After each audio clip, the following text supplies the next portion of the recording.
चाहिए। भगवान ने कहा कि हम अपने जैसा कहाँ से लाए, क्योंकि देखो दुनिया में कोई मैचिंग का नहीं है और सब अपने आप में यूनिक है, सब में कुछ ना कुछ गुण है और कुछ अवगुण भी है। ऐसा कोई व्यक्ति ही नहीं होगा जिसमें कोई गुण ना हो, जरूर कुछ ना कुछ गुण दे करके भगवान भेजे। अपने आप में सब जीवोड है, अपने आप में यूनिक है, किसी की तुलना किसी से हो नहीं सकती, हो करनी भी नहीं चाहिए। हम उसके तरह बन जाएं, उसके जैसा हो जाए। भाई हम जैसे हैं अच्छा है, एज इट इज, हम जो हैं सो हैं बस, और उसी में जीना चाहिए। कितना छोटा बात बोल दी, एज इट इज, जो है सो है बस। अब उसका अभिमान भी नहीं करना, कुछ बनने का भी नहीं प्रयास करना, क्योंकि जो बनता है वो बिगड़ता भी है। बस हम जो है नेचुरल है, सहज अवस्था। असाधो कहते हैं ना, साधना सहजो भली, सहज अवस्था को अपनाना चाहिए। तो इस प्रकार मेरुदेव कोई पुत्र नहीं हुआ तो हरि भगवान प्रकट हुए तो कहा कि आप जैसा, तो कहा हम अपने जैसा कहां से लाए, तो चलो हम ही तुम्हारा पुत्र बन करके प्रकट होंगे। तो भगवान हरि का ही अवतार है ऋषभदेव। बोल दे ऋषभदेव भगवान की, ऋषभदेव भगवान की। ऋषभ का मतलब होता है ऋषेन ज्ञानेन भाति इति, जो ज्ञान से शोभा जिसकी पाए वह ऋषभ है। ऋषभदेव विवाह तपस्वी थे, महान थे, और उसी ऋषभदेव से ही जैन धर्म प्रकट हुआ। जैन धर्म का प्रथम तीर्थंकर ऋषभदेव हुए। ये सनातन धर्म से ही तो सब अलग अलग हुआ, जैन बौद्ध सिख जो भी हो, ये सब ईसाई भी बाद में आया है और सब भी। तो इस प्रकार ऋषभदेव भी बहुत तपस्वी थे। तो ऋषभदेव के राज्यकाल में, कालखंड में ऐसा हुआ कि इंद्र उनके चलते थे कि इतना तपस्वी, इतना, क्योंकि सुर नर मुनि सबकी रीति स्वार्थ लागी करें सब फिरती, ऊंच निवास नीच कर दूती, देख न सकहीं पराई विभूति। इंद्र जब जल गया, भूल गया, उसकी ऐश्वर्य को देख करके अच्छा हम बारिश ही नहीं बरसाएंगे, देखते तुम कैसे वर्षा करवा लेते। कभी कभी होता है ना, दो दोस्त में झगड़ा हो जाता, हम तुमको देख लेते हैं तुम ये काम कैसे करते। भाई किसी के बिना कोई काम नहीं रुकता है, और जो होता है तो किसी न किसी माध्यम से हो ही जाता है, और जो भी होता है अच्छा ही होता है। तो इस प्रकार ऋषभदेव ने, जब ऋषभदेव जी के यहाँ जब जल बरसाना बंद हो गया, तो ऋषभदेव ने अपने तपोबल से बारिश करवाया, और इतनी बारिश हुई कि इंद्र भी बिल्कुल लज्जित हो गया कि अरे इतना बारिश तो हम भी नहीं करवा पाते जो ऋषभदेव ने अपनी तपशक्ति से किया।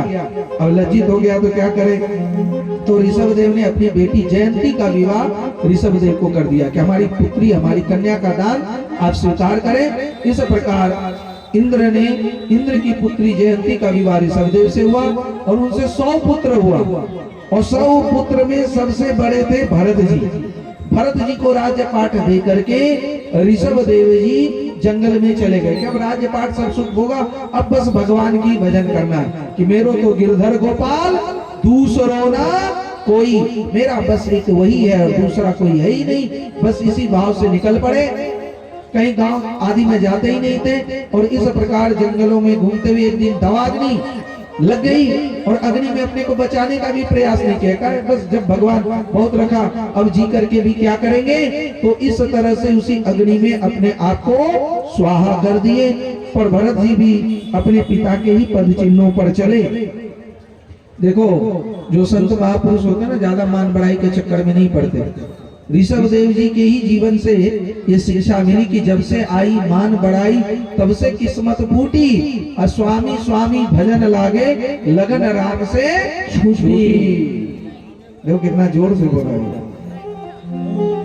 नहीं चाहता है कि हमको भी कोई स्वामी स्वामी भजे। अच्छा, तो स्वामी स्वामी भजन लागे लगन राम से छूटी जाता है। जब आप भीड़ भाड़ में रहोगे, ज्यादा कार्यक्रम में रहेंगे तो एकांत मिलेगा नहीं, और फिर वो जो आनंद एकांत का है वो नहीं मिल पाता। महाराज रहने ही नहीं देगा।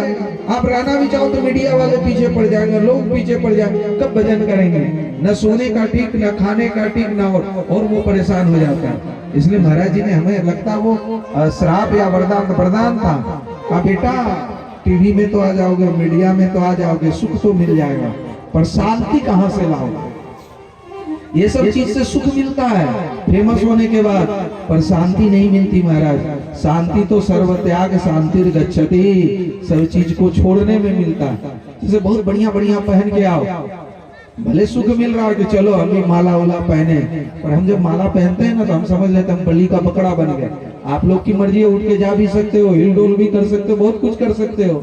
अब बलि का बकरा को भी जब दिया जाता है ना बलि, उसके पहले बहुत अच्छी तरह से खिलाया जाता है, तिलक लगाया जाता है, माला पहनाया जाता है, तो हम तो उसी समय समझ लेते हैं कि आप बिल्कुल बलि की बकरा बन गए। तो कहने का तात्पर्य ज्यादा मान सम्मान में फंसना भी नहीं चाहिए, और फंसते हैं तो सामने सुख तो मिल जाएगा पर शांति नहीं मिलती। शांति कब मिलती है? त्याग से। त्याग के बिना शांति मिली नहीं। जब मान लो कि हम ये माला उतार देंगे, सब वस्त्र और बिल्कुल रिलैक्स में होंगे, तभी तो शांति मिलती है। तो ये सब तो त्याग करना ही पड़ेगा, बिना त्याग का शांति है ही नहीं। त्याग क्या करना है? तो आसक्ति का त्याग करना है। कल हमने इशारा किया था, धन नहीं छोड़ना है, धन की आसक्ति का त्याग करना है। धन के लोभी धन मत छोड़ो, दाता प्रभु से नाता जोड़ो। धन के लोभी धन मत छोड़ो, दाता प्रभु से नाता जोड़ो।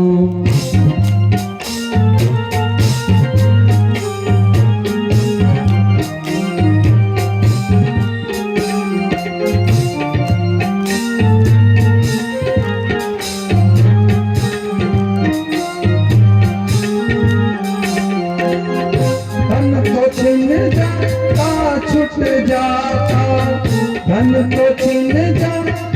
छुट जाता, लोग नहीं जाता है मन से, लोग नहीं जाता है मन से।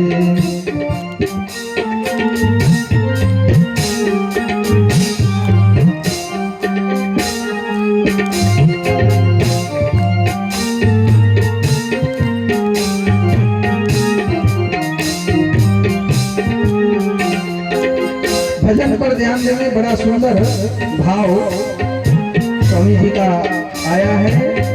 कहते हैं, धन से कल्पित सुख मिलता है, धन से कल्पित सुख मिलता है, शांति नहीं मिलती धन से, शांति नहीं मिलती धन से। धन से मंदिर बन जाते हैं, धन से मंदिर बन जाते हैं, मूर्ति प्रतिष्ठित हो जाती है, मूर्ति प्रतिष्ठित हो जाती है। धन से प्रेम नहीं मिलता है, धन से प्रेम नहीं मिलता है, धन से बात नहीं आती है, धन से गीता वेद मिलेंगे, धन से गीता वेद मिलेंगे। धन से ज्ञान नहीं मिलता है, धन से ज्ञान, धन से भोग सुलभ होते हैं, धन से भोग सुलभ होते हैं, पर भगवान नहीं मिलता है, पर भगवान नहीं मिलता है। चेतो लोभ पास को तोड़ो, चेतो लोभ पास को तोड़ो, धन के लोभी धन मत छोड़ो, दाता प्रभु से नाता जोड़ो, दाता प्रभु से नाता जोड़ो।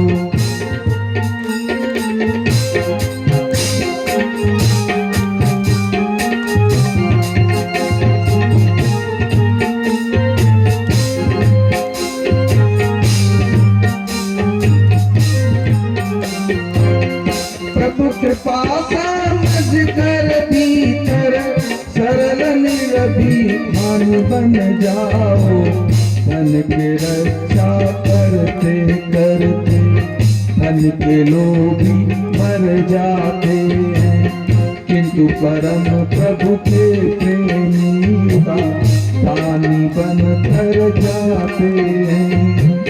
पथिक धन का सार निचोरो, पथिक धन का सार निचोरो, धन के लोभी धन मत चोरो, धन के लोभी धन मत चोरो, दाता प्रभु से नाता जोड़ो, धन के लोभी धन मत चोरो, दाता प्रभु से नाता जोड़ो, दाता प्रभु से नाता जोड़ो। भजन तो बड़ी लंबी है। धन से हम विटामिन से खरीद सकते हैं, दवाइयां खरीद सकते हैं, पर जो वास्तविक शक्ति है वो धन से नहीं खरीद सकते। ऑक्सीजन तो खरीद लेंगे, सिलेंडर खरीद लेंगे, पर वो प्राण शक्ति कहां से लाएंगे? नहीं तो ऑक्सीजन लगाने वाला कोई नहीं मरता। धन से आप एसी कूलर लगा लो, पर वो जो हृदय को ठंडक पहुंचनी चाहिए वो ठंडक धन से नहीं मिलती।